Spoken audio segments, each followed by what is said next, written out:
Então, mais uma vez, muito obrigado, professor, e estamos prontos para escutá-lo.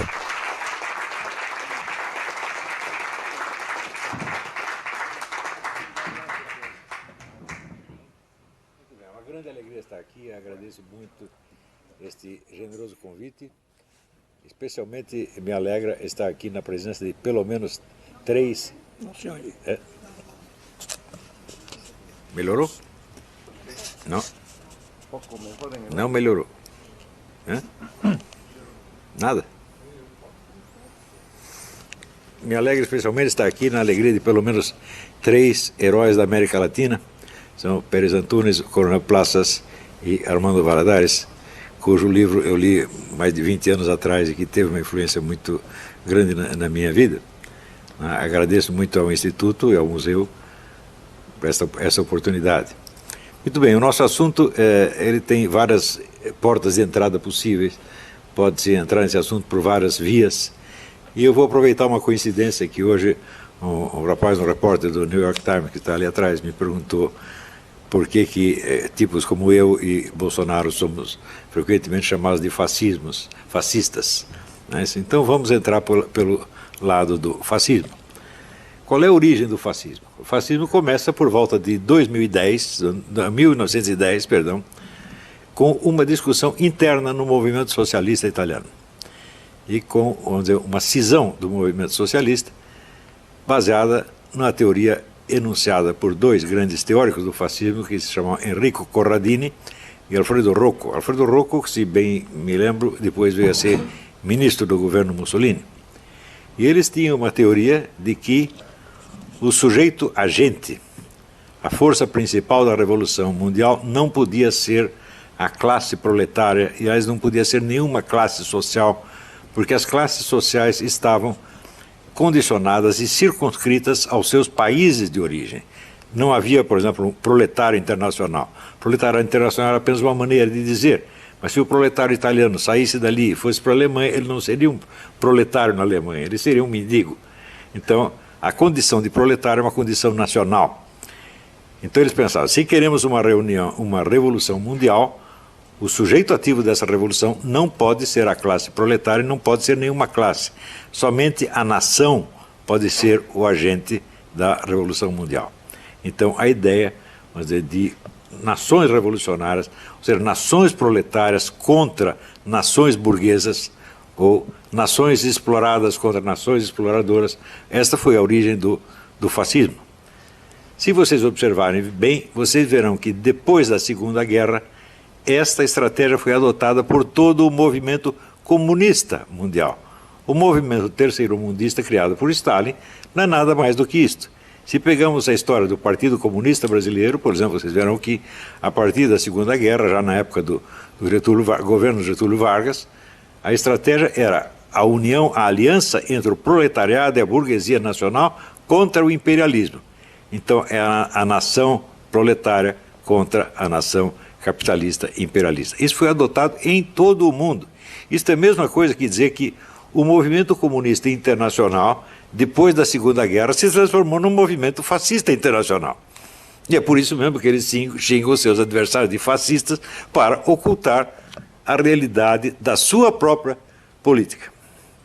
Muito bem, se pegamos desde o início do movimento comunista com Karl Marx, nós veremos que sempre todo o mal, a violência, a criminalidade que estavam intrinsecamente associados a esse movimento eram justificados em função de fins a que essa violência, esse mal deveriam servir, de maneira que o mal serviria ao bem. Como diz o fim, justifica os meios. Então, por exemplo, a Revolução Proletária, com todo o sangue que derramasse, como derramou na Rússia e em outros lugares, se justificaria em função de um futuro de liberdade e prosperidade para o proletariado. Isso jamais se realizou, evidentemente.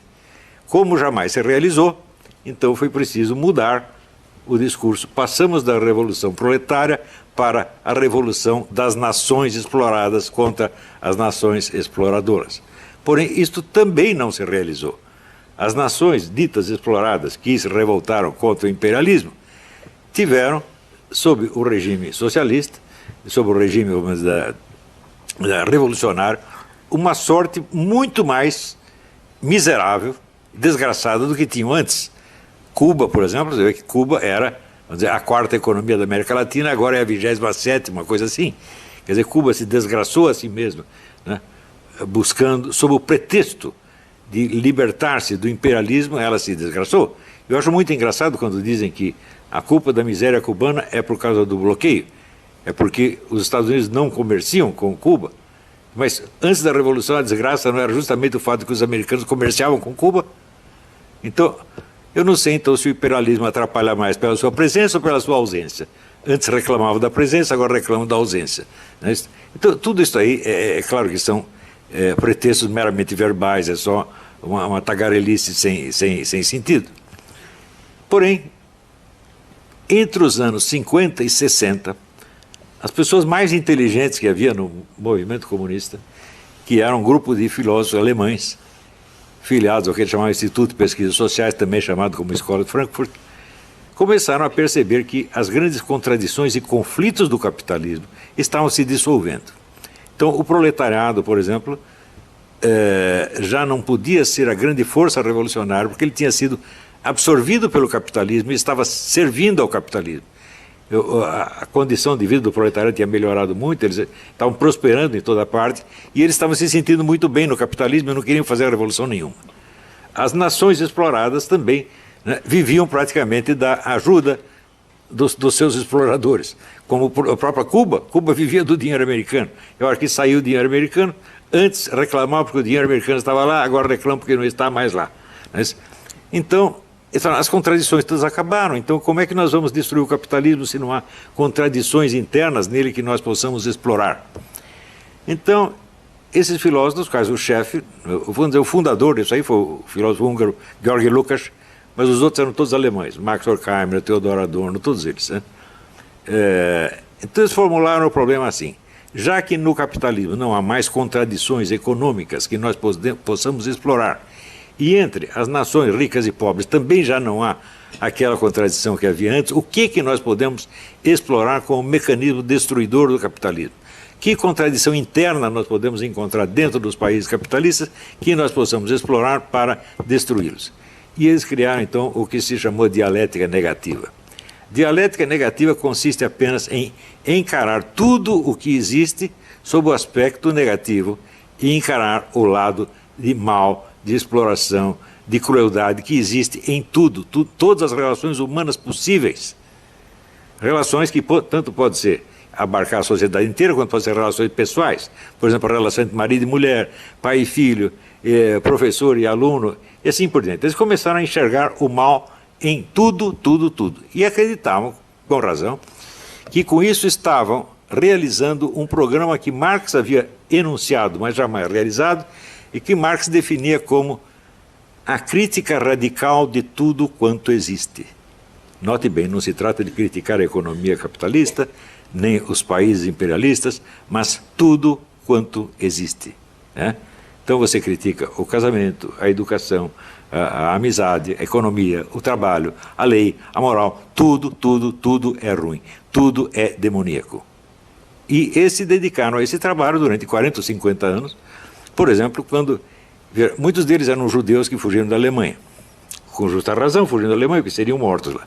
Chegaram nos Estados Unidos, eles receberam aqui os melhores empregos, né, prêmios, eram paparicados e aplaudidos, tudo lá, e eles escreveram livros de que a sociedade americana é exatamente a mesma coisa que a sociedade alemã. Você fala, eles são loucos? Não, eles são simplesmente os autores da dialética negativa. Eles veem tudo pelo lado mal, inclusive as melhores coisas que existem. Ora, quando você se torna o crítico radical de tudo quanto existe, você se colocou acima da realidade existente. Toda a realidade é má e você é o crítico que a examina, analisa e condena. Automaticamente você está colocado acima da realidade, acima do universo, não apenas acima desta sociedade onde você vive, mas acima do universo inteiro. Só que, um momento, em que você se transformou? Você virou Deus? Porque você está acima? Não, porque Deus está acima de fato, mas Deus não cria o mundo para criticar o mundo, e sim para salvá-lo. Ou seja, você, quando se torna o crítico radical de tudo quanto existe, você se transformou no demônio. E o demônio, evidentemente, está livre de todas as obrigações humanas. O demônio só tem direitos, e o direito dele é fazer o mal contra aquilo que é mal. Como tudo é mal, ele pode fazer o mal contra tudo, e ele jamais será condenado e nem acusado. Veja, isto quer dizer que esta política esquerdista hoje, ela tem sobre o seu público, especialmente o público jovem, um tipo de atrativo que é completamente diferente da que tinha antes. Antes tratava-se de fazer o mal em nome de um bem. Agora não precisa mais o bem. Agora, o mal é em si mesmo uma superioridade. Tão logo você aderiu a esta política, você está acima da humanidade. Você jamais é submetido a exame. Você é o examinador, você é o julgador e você é o carrasco que vai destruir tudo. E você jamais será examinado. Vejam, aconteceu um fenômeno, um fato singular, muito significativo. Após ter jogado milhões de jovens contra seus pais, contra seus professores, contra as leis, contra a moral, contra tudo. Um dia o professor Theodor Adorno teve o desprazer de ver os alunos da faculdade invadirem a sua sala e começarem a quebrar tudo. E aí ele ficou, não, peraí, aí já é dialética negativa demais. Isso aí não pode. Então, isso quer dizer, o dialético negativo, o acusador universal, ele está acima de todas as acusações. Ele não pode ser acusado, ele não pode ser sequer analisado. É o tipo invisível que vê tudo. Ele é o olho que tudo vê, para usar um antigo simbolismo esotérico. Ele é o olho que tudo vê e ele jamais é visto. É por isso que o pessoal da direita, você perguntar assim, quantos livros de direita você leu destruindo, por exemplo, a filosofia do Theodor Adorno? Nenhum. Quantos livros de direita destruindo a filosofia de Georg Lukács? Nenhum. Toda a bibliografia direitista que existe critica o socialismo, critica o marxismo, critica vários programas políticos, mas nunca vai à profundidade da filosofia da dialética negativa. Nunca. E por isso essa dialética negativa ela sempre sobrevive e pode se refazer e se reconstruir depois das piores derrotas. Então isso quer dizer que enquanto esta filosofia da Escola de Frankfurt não for totalmente destruída, ela vai se renovar e vai reconstruir o movimento comunista milhões de vezes. Isso nunca acaba. Isso é indestrutível. Veja, a destruição não é destrutível. A destruição vive apenas de destruir.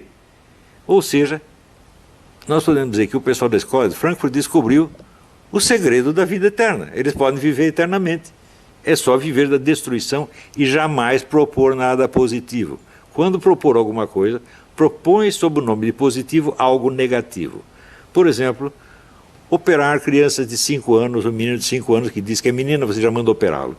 Ela corta o órgão sexual dele e pronto, virou menino. Pode haver algo de bom nisso, é claro que isso é apenas destruição. Você não sabe o que vai ser desse menino mais tarde. Você não sabe se ele vai querer o seu órgão sexual de volta. Mas não precisa saber.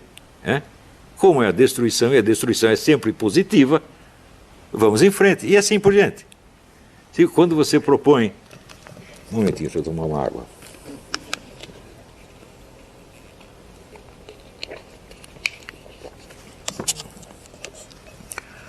Quer dizer, a legalização universal do aborto. Pensa bem. Alguém pode provar que um feto é um ser humano apenas uma coisa?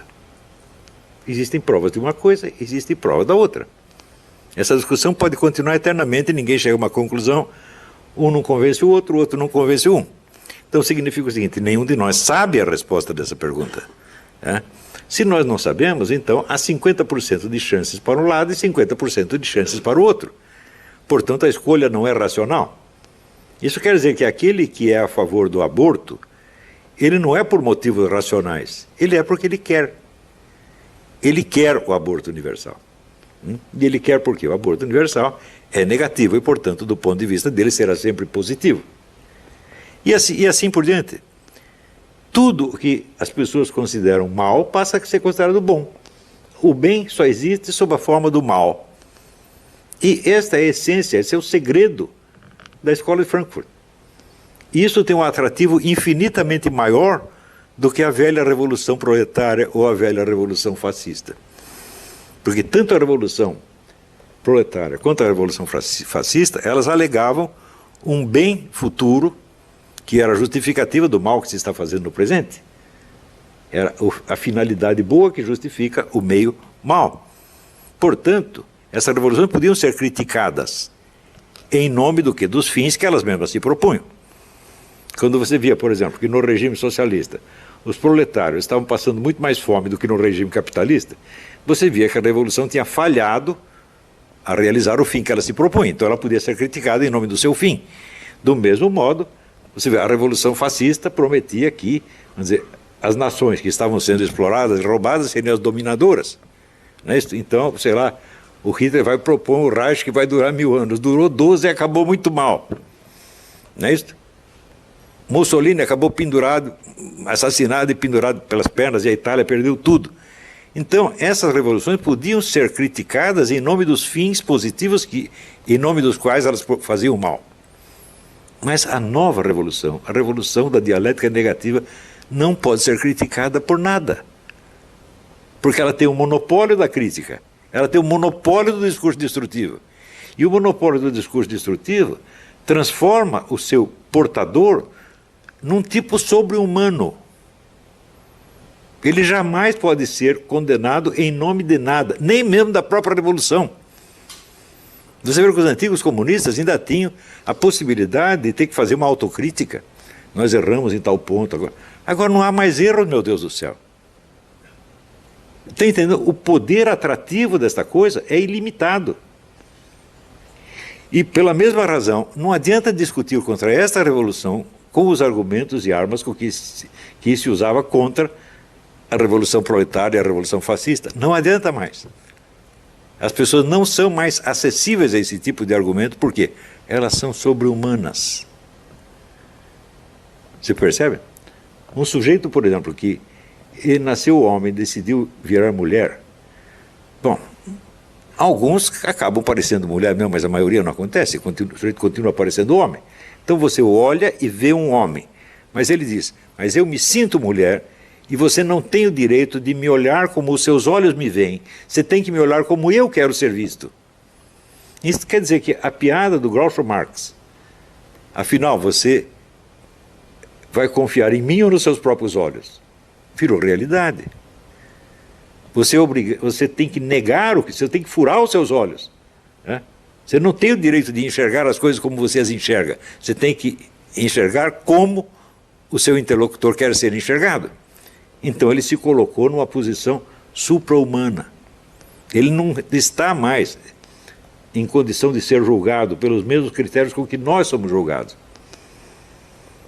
Ou seja, ele pode nos proibir de falar, sem jamais ser acusado de opressor ou de estar fazendo censura. Ele impedir você de falar significa o quê? Isso é liberdade de imprensa. Né? Em Cuba existe liberdade de imprensa, tanto que todos os jornalistas estão na cadeia. Colocados na cadeia é liberdade de imprensa. Por quê? Cuba não pode ser julgada por critérios humanos. Cuba não tem mais uma finalidade positiva que ela precise alcançar para justificar a sua revolução. O seu fracasso se transformou no seu sucesso, porque quem determina o que é fracasso ou sucesso são eles mesmos. Fidel Castro, muitas vezes, quando a pessoa diz, não, mas o povo cubano está passando fome, diz que nós não temos aqui esse consumismo obsceno que vocês têm nos Estados Unidos. Nós comemos apenas o que é necessário. Né? Vocês comem 2 bifes todos os dias, nós comemos 1 bife por ano. E está muito orgulhoso disso. Né? Ou seja, o fracasso se torna um sucesso. Por quê? Porque o mal se tornou o bem. E todo o bem que existe... Me diga uma coisa, existe algum bem humano que seja absoluto? Não. Nós somos apenas humanos, nós não somos Deus. O bem absoluto só Deus consegue fazer. Tudo que nós fazemos, nós dizemos assim, o bem predomina. Mas não quer dizer que ele seja 100%. Ele é, digamos, 90%, 80%, e nós nos satisfazemos com isso. Mas eles, onde houver 10% de mal, eles vão dizer que é tudo mal. E esse pequeno mal, ele está presente em tudo. Então, é tipo de, vamos dizer, falácia filosófica que se enuncia da maneira seguinte, tudo é tal coisa. Por exemplo, se você disser, tudo é energia. Eu digo, bom, existe algum fenômeno onde a energia esteja ausente? Não. Ela tem que estar presente em tudo. Ou seja, tudo é sexo. Existe alguma ação humana que não tem nenhum elemento sexual, fala, bom, pelo menos o agente vai ter que ser o homem ou a mulher, uma terceira coisa. Então o sexo estará presente. Ou tudo é a lei da gravidade. Bom, a lei da gravidade jamais vai estar ausente. Então, todo fator que está presente em todos os fenômenos não pode ser causa de nenhum deles. Mas a técnica hoje é a seguinte, você pegar o fator que está presente em tudo e dizer que ela é a causa, e usar como argumento justamente a onipresença dela. É claro que é uma falácia filosófica, falácia lógica ridícula, grotesca. Mas isso convence as pessoas. Então,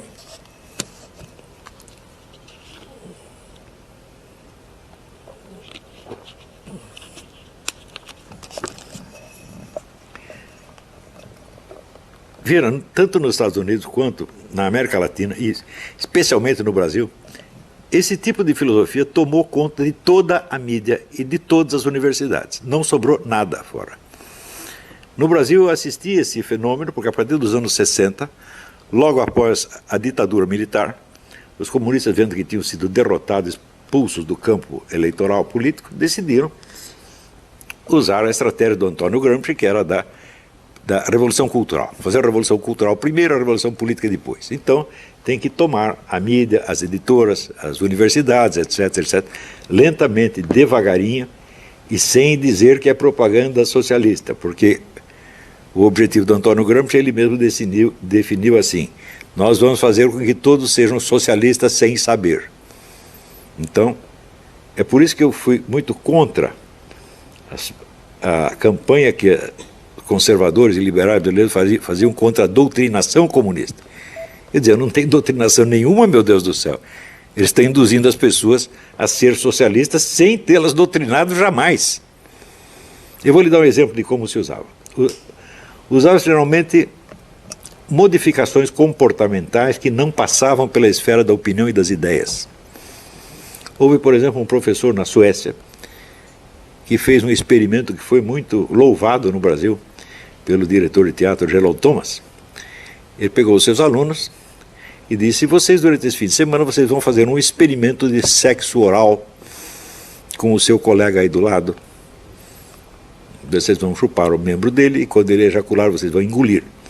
E na segunda-feira vocês trazem um relatório científico do que se passou. Muito bem, quase todos disseram que foi bom. Por quê?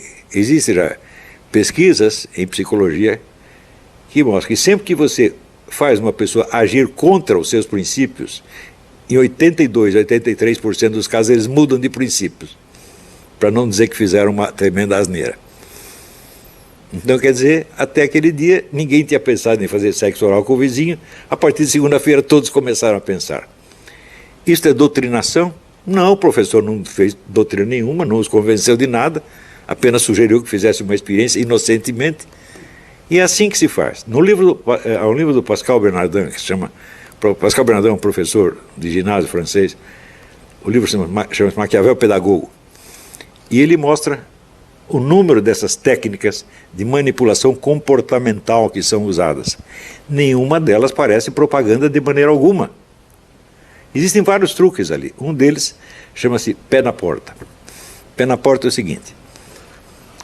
O pesquisador bate na porta do sujeito e diz, olha, eu sou da prefeitura, nós queremos aqui grudar um cartaz de trânsito aqui na sua parede, um cartaz de 2 metros de altura. O sujeito olha o cartaz e fala, não, pelo amor de Deus, você vai tampar a minha porta, vai ficar horrível a minha casa. Ah, então nós temos esse aqui pequenininho de 30 centímetros, pode pregar? 90% dos casos todo mundo concordava. Então você pede uma coisa mais difícil, que ninguém vai dar, e daí você pede outra mais fácil, todo mundo cede imediatamente. Isso é muito usado nas escolas. Você sugere algo, os alunos dizem não, você respeita a opinião deles. E você faz uma sugestão um pouco menos chocante e todo mundo aceita. Essas técnicas são usadas o tempo todo. O sujeito que chama isso de doutrinação, ele não está entendendo nada, ele está achando que o sujeito está fazendo propaganda comunista. Não há propaganda comunista. Há apenas o uso intenso desse tipo de truques, onde, em vez da doutrinação, a doutrinação é uma coisa que passa pela cabeça, passa pelas opiniões, pelas ideias. Se você faz uma doutrinação, você está praticamente pedindo um debate, pedindo uma discussão, mas se você sugere experimentos, Isso não passa pela esfera das opiniões. Você muda a conduta diretamente sem passar pela máquina opinante que tem na cabeça de cada um. Isso significa o domínio total da mente do aluno. Mas pessoas muito bem interessadas, intencionadas, que lançaram a campanha Escola Sem Partido, falavam contra a doutrinação. E daí o que a esquerda fez? A esquerda disse, estão querendo nos censurar, estão querendo nos impedir. Então, veja, a facção que dominava tudo e que baniu completamente a opinião adversária do espaço dominado, começou a fingir que ela estava sendo censurada, ela estava sendo perseguida, ela estava sendo oprimida. E você veja, isso significa que o pessoal da direita, conservador, liberal, não entendeu o que estava acontecendo. O que estava acontecendo? Uma coisa estavam combatendo outra que não existia. Isso acontece praticamente no mundo inteiro. Eu vou lhes dar um exemplo. Eu sempre ando aqui com o meu cachimbo. Não só porque eu fumo e gosto de fumar, mas porque é um símbolo. O economista Walter Williams, vocês devem conhecer, o Walter Williams é um brilhante economista negro, americano. Ele foi o único que fez uma análise correta disso aí. Ele disse, o movimento antitabagista foi o primeiro teste em nível de amplitude universal para avaliar a possibilidade de manipular a massa e dominá-la. Então o que eles fizeram? Lançaram aí algumas pesquisas científicas que diziam o fumo causa isto, mais aquilo, mais aquilo, mais aquilo outro. E muito bem, qual é o princípio número 1 da terapêutica? É o princípio de que, removida a causa, cessa o efeito. Hoje, o número de fumantes nos Estados Unidos diminuiu para 1/3, mas as doenças pulmonares e cardíacas não diminuíram nem um único caso. Não interessa. Agora o antitabagismo já venceu. Todo lugar que você vai tem o cartaz. Ambiente smoke free. Primeira vez que eu vi isso vai fazer o quê? 15 anos atrás. Acho que eu fui no Hudson Institute, uma dessas organizações conservadoras americanas. Eu fui lá fazer uma conferência, quando eu cheguei, vi o cartazinho, olhei aquilo e falei, você já perdeu na briga. Porque quando você permite que a autoridade governante policie os seus hábitos policiais, pessoais, você já perdeu tudo. Depois você quer preservar algumas liberdades políticas, não interessa se você não tem a liberdade pessoal, a liberdade concreta de fazer o que você gosta, você já entregou tudo, meu Deus do céu, você já está derrotado. E curiosamente o único analista social que percebeu isso foi o Walter Williams. Esse artigo eu guardei, é brilhantíssimo. Se vocês quiserem, depois eu mando cópia para vocês. Então é assim que se faz. E o que é que o tabagismo tem a ver com política? Nada, aparentemente nada, é a coisa mais inocente do mundo. E uma grande parte da opinião pública conservadora, especialmente das religiões católica e protestante, aplaudiram, falaram, não, fumar é mesmo obsceno, nós temos que proibir, etc, etc, sem perceber o dano que eles estavam fazendo à liberdade pública com isto. Quer dizer, impuseram a sua opinião, tornando-a legalmente obrigatória para todos. Na democracia não se faz isso, isso não é democracia de jeito nenhum. Mas assim como o tabagismo, muitas outras coisas. Hoje começa a ser proibido ser homem, ser um macho. Ser um macho é obsceno. Já repararam nisso? Todos nós temos que nos efeminar para não ofender as pessoas do lado. Você é muito macho, o outro que não é tanto se sente ofendido, coitadinho. Não é isso? E assim por diante. Não é isso? Você ser mãe. Não é isso? Então hoje em dia você pode ver um homem vestido de mulher, não é isso? Seminu, fazendo sexo na rua com outro, você pode, mas se uma mulher dá de mamar ao seu bebê na rua, ela pode ser presa. Porque ser mãe é obsceno. Vocês perceberam? Começou com esta coisa, vamos proibir isto. Ah, cheira mal, eu não gosto. Vamos proibir. Se você permite que o governo vá proibindo essas coisas, nunca mais para. E nada disso foi feito com discussões políticas, não houve doutrinação alguma. Leiam o livro do Pascal Bernardin, que chama Maquiavel Pedagogo. Publicado em francês, existe uma tradução brasileira, talvez exista uma tradução espanhola também, não sei. Uma tradução americana, acho que existe também. Pascal Bernardin, Maquiavel Pedagogo. Então, isso significa que esta mentalidade da dialética negativa, que conquista as almas não pela promessa de um bem futuro, mas pela promessa de uma condição sobre-humana imediata. Você está livre de todas as obrigações. Você não pode ser examinado, você não pode ser cobrado, você não pode ser analisado. Você é o olho que tudo vê e nunca é visto.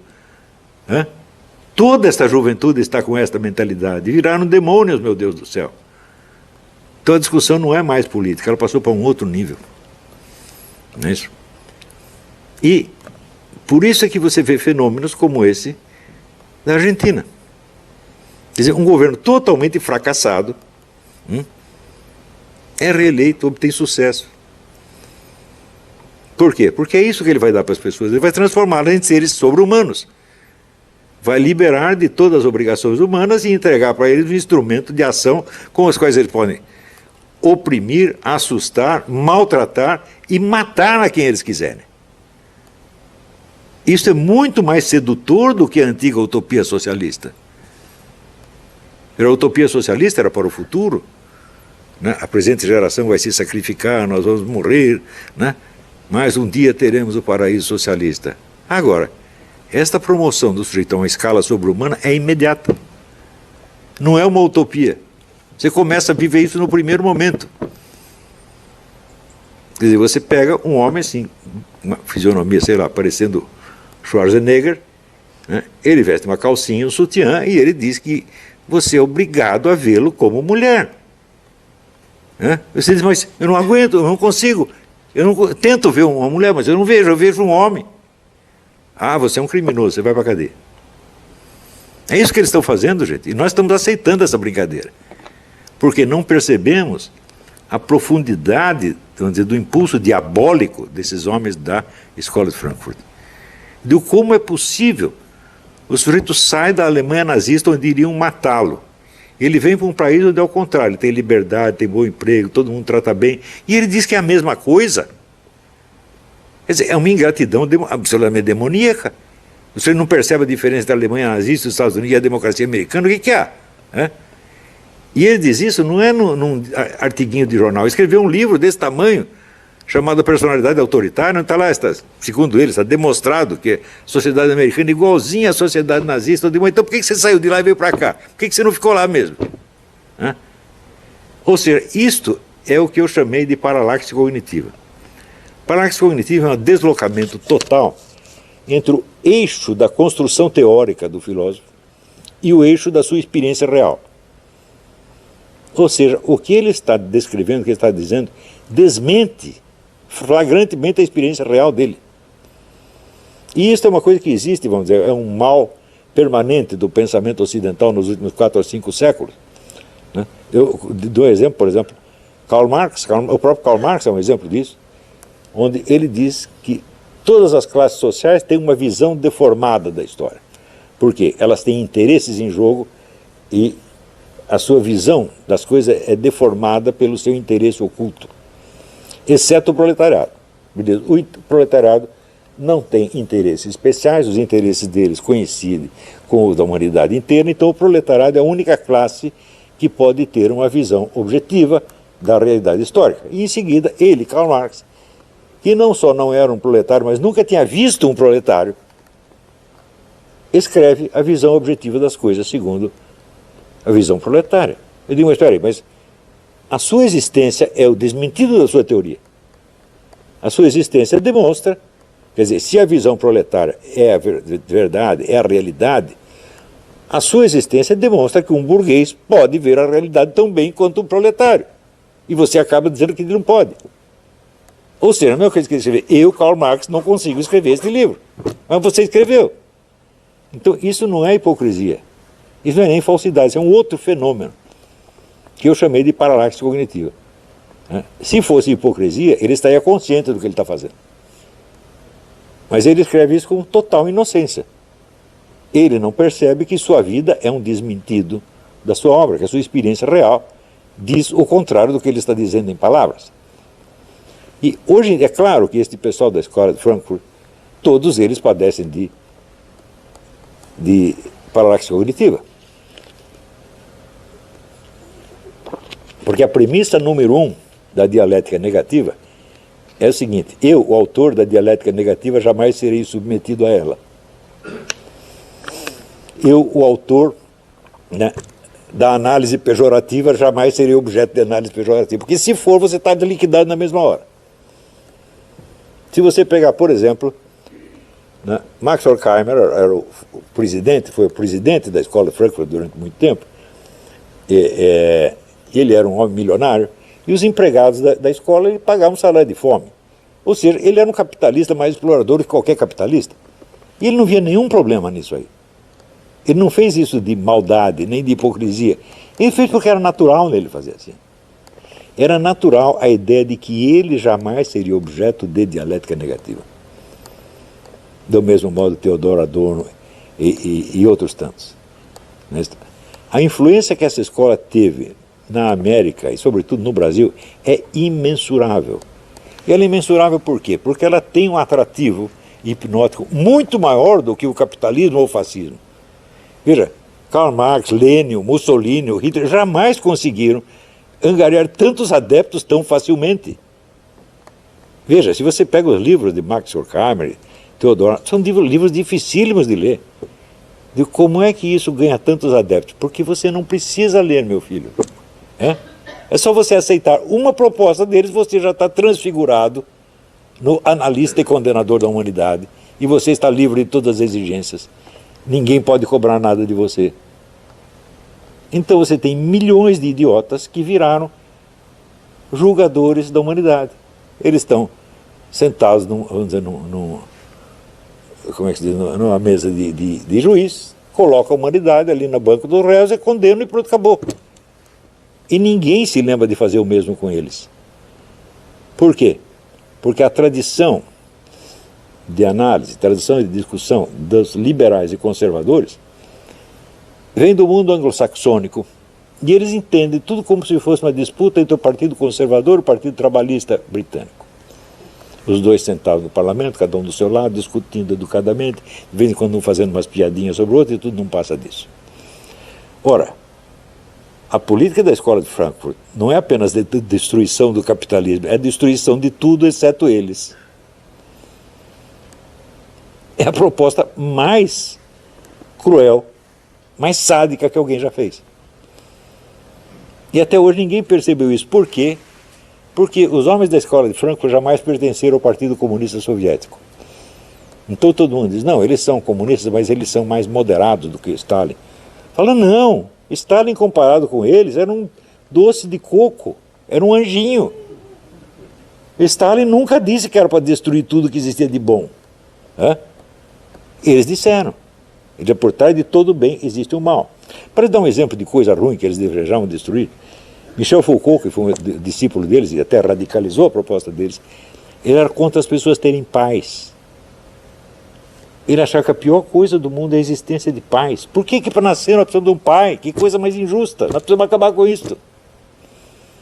Você vê que isso ele era contra o capitalismo? Não. Ele era contra o capitalismo, contra o socialismo, contra a natureza, contra a história, contra tudo. Só não era contra ele mesmo. Pierre Magnard, que sim, é um grande filósofo, foi colega dele, amigo dele, né, disse, ele sempre foi louco. E, no entanto, as pessoas leem. Claro, o Michel Foucault não é nenhuma besta, de vez em quando ele tem umas intuições brilhantes sobre isso, sobre aquilo. Mas essa é uma característica a diferença fundamental entre a filosofia antiga e medieval e a filosofia moderna é o seguinte: em geral, os filósofos antigos, como Platão e Aristóteles, eles têm razão no conjunto e eles erram um monte de detalhes. O de hoje é o contrário, eles erram no conjunto, mas acertam em um monte de detalhes. Se você lê as obras de Karl Marx faz análise brilhante sobre isso, sobre aquilo, sobre aquilo. Quando você vai ver o conjunto, não faz sentido nenhum. E o Michel Foucault, a mesma coisa. Michel Foucault faz análise, por exemplo, faz análise do quadro Velázquez, das meninas, A análise é brilhante, claro, mas o conjunto da filosofia do Michel Foucault não faz o menor sentido. E ela é baseada no quê? Na maldade. Este é o ponto. Nós não podemos aceitar essas pessoas como interlocutores genuínos. Dizer, não, eu sou apenas contra as suas ideias, mas vou preservar a sua pessoa. Fala, não, meu filho, as suas ideias até que são boazinhas, que não prestem a sua pessoa. Isto, eu disse muitas vezes, no debate com João Pedro Stedler, que era o chefe do movimento do Sem Terra, tive um debate com ele na Bienal do Livro em Porto Alegre, eu não lembro o ano, talvez minha esposa lembre. 2000 e pouco, é. E a plateia inteirinha era de membros do MST. E eu falei para eles, olha, eu não sou totalmente contra a sua proposta, a reforma agrária, eu não sou contra essa porcaria do seu líder, esse homem não presta. Eles ficaram assustadíssimos, né? E daí começaram a vaiar para não poder falar. Peguei o microfone e disse, cala a boca! Todo mundo ficou quietinho. Porque eu conheço a fraqueza dessa gente. Eles são maus para esconder a sua profunda fraqueza. A crueldade deles expressa o medo que eles têm de existir e de assumir a responsabilidade da existência adulta. Eles não querem isso. Eles nunca chegam à maturidade e não querem. Eles querem continuar brincando de que eles são os julgadores da humanidade. Todo o Foro São Paulo é baseado nisso e por isso ele faz sucesso. E por isso, quantas derrotas ele sofra politicamente, ele vai se refazer. Então, o professor Sanches tem toda a razão. Nós não podemos ser os antagonistas do Foro de São Paulo. Nós temos que destruir o Foro de São Paulo. Destruir para que isso nunca mais se levante, para que ninguém... Veja, hoje em dia o nazismo não é proibido. O comunismo também tem que ser. O Foro de São Paulo também tem que ser. Isso não é política, isso é crime. Os suíços chegam, nós temos que matar todos os judeus. Isso é política? Não, isso não é política, isso é crime. Nós não podemos... vamos discutir aqui, educadamente. Devemos matar os judeuzinhos, sim ou não? Você acha que tem sentido uma discussão dessa? Não tem nada. Cala a boca, burro, põe na cadeia, tampa sua boca com uma rolha. Isso se não condenar à morte logo. Nós não podemos aceitar mais a existência dessas coisas. Não podemos aceitar, vamos dizer, a ideologia criminosa como se fosse uma proposta política. Isso não é uma proposta política. Isso é psicopatia. Isso é crime. Então, esta aí é a minha conclusão. Muito obrigado pela sua atenção.